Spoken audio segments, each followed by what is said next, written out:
Praise Lord. ఒక brother నాకు phone చేశారు. మొన్న దినం నాకు ఫోన్ చేసి, "అన్న మీరు మా యొక్క ప్రాంతానికి వచ్చి మా ఊర్లో వాక్యం చెప్పాలనుకుంటున్నానన్న. మీరు వాక్యం చెప్పడానికి ఎంత తీసుకుంటారన్నా అన్న? ఎంత డిమాండ్ చేస్తున్నారన్నా?"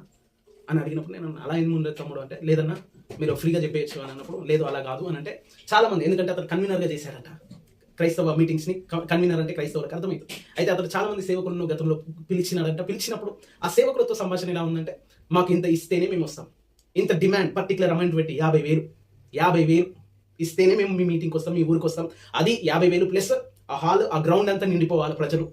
అప్పుడే మేము వచ్చి వాక్యం ప్రకటిస్తాం." వాళ్ళు ఇంత డిమాండ్ చేశారన్నా, ఇలా చేయొచ్చా?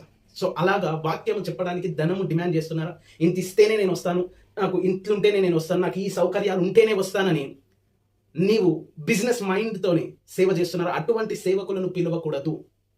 ధనము కొరకు ప్రయాసపడే సేవకులు అనేక మంది, బిలాము వంటి సేవకులు అనేక మంది ఉన్నారు. వారిని పిలవకండి.